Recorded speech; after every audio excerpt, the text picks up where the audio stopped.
guys, welcome back to my channel.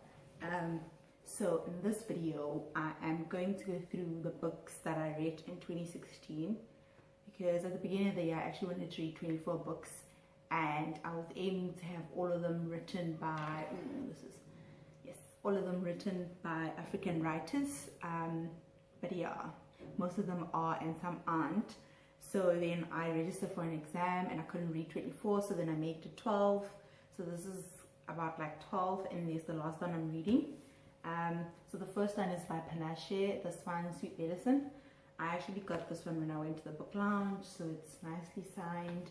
And yeah, it's a great book. I mean, it's set in Zim. Yeah, it's a great book. And then the other one, the second one I read is Chinua Achebe's Era of God. I do not like it.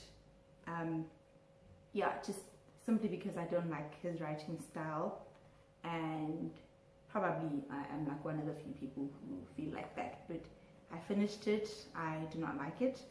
I will, however, give what's his other book? The other famous one. I'll probably give that one a try in the new year. And then this one is by Bessie. When I was growing up, my mom used to talk a lot about Maru. So then this is like two books in one. It's like Maru in the When the Rain Clouds Gather. I only read Maru, and also like, yeah, I was like, I could not follow what she was saying. I kind of got the whole story, but I was like confused most of the time. So I'm still very confused. I don't know, out of 5 I'd probably give it like 2.5, because yeah, I'm not so sure. And then I read Cry the Beloved Country by Ellen Paton.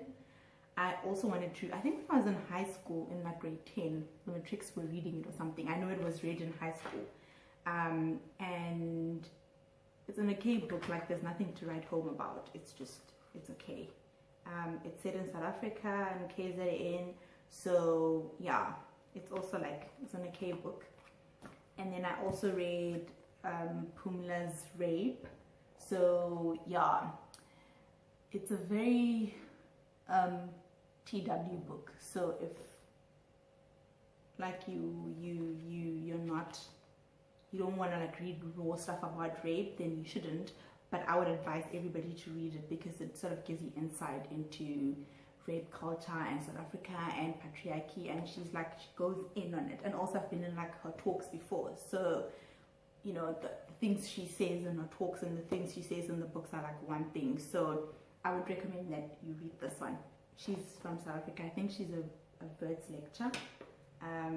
So yeah, it's a very raw book. It like deals with, like, it talks about the President Jacob Zuma's rape case, black lesbians, masculinities, baby rape, and yeah, it's a great book.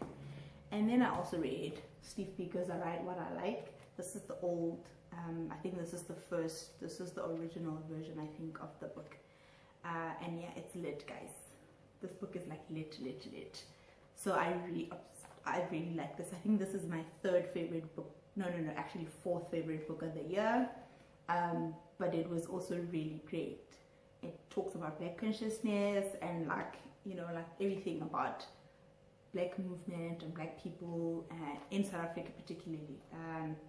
And like how the system has made us who we are, and it's about trying to fight that and trying to make black people sort of believe and understand that they're worthy and like going forward.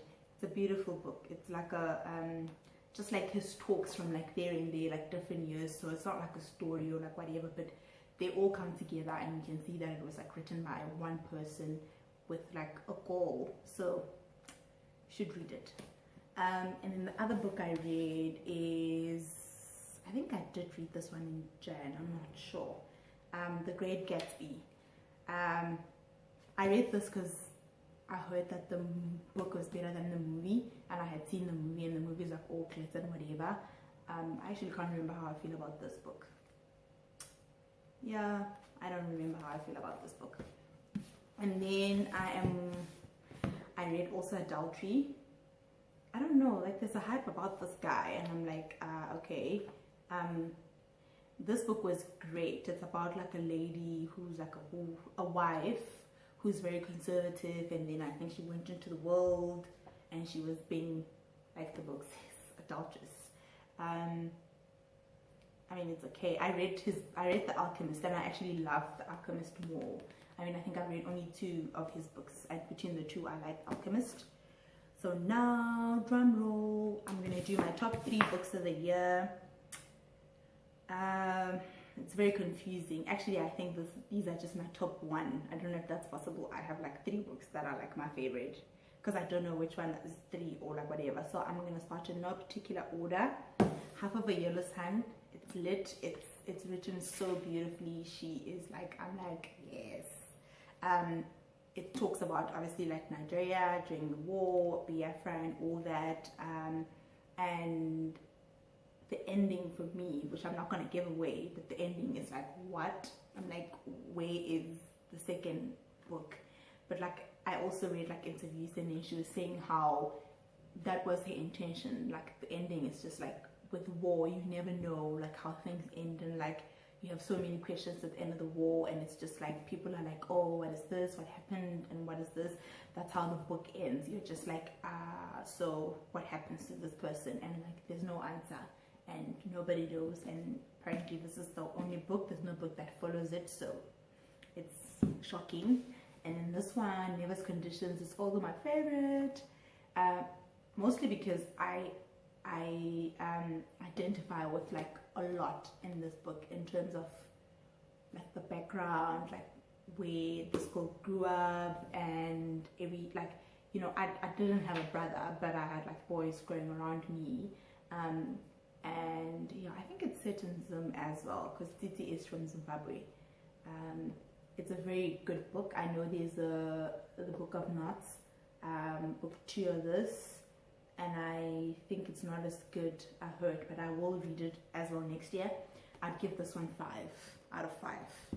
And then the one I'm currently reading now, you can see I've got my bookmark, I think I'm like 2 chapters away, is Wangari Maathai's Unbowed, and it's so beautiful. I love it. I love the cover, I love the smell, oh, I love everything about it. I actually now want to go to Kenya even more after reading this book, because I feel like I want to see like everything she's spoken about in the book, and yeah, I'm like, oh. And also, yeah, that's my Twitter name as well. Well, my Twitter name is obviously not Wangari, it's like Tangari Satai. And I feel like she's such a feminist, yeah, warrior. So she was married to like this guy with like Maathai, but like with, I don't know if I'm pronouncing it right, but with just one A. And then when they got divorced, the guy was like, oh, you have to change the surname, and she's like, no, I'm gonna put an A, which is basically her saying I'm gonna change the surname. But then she was like, she felt like she's not an object, so she like, whose name changes with like every new owner. So then she's like, I'm not gonna change my surname just because now we're divorced. And then she kept her surname. But the book is just so raw, which is what I like about autobiographies, because it's like the person wrote it themselves, so it's like their life, and it's just like everything about them. So yeah, I think these are my 3 favorite books. And yeah, so it fell, but yeah, I was just in conclusion saying that 1 2 3 4 5 6 7 8 9 10 11, so I've read 11 books. What? Okay, that's not bad. And these 3 written by these 3 beautiful black women are like in my top 3. In fact, I'd also put top 5 would be these 3 plus these 2. So Rape and Steve Biko's, and then Never's Condition, Half of a Yellow Sun, and Unbowed.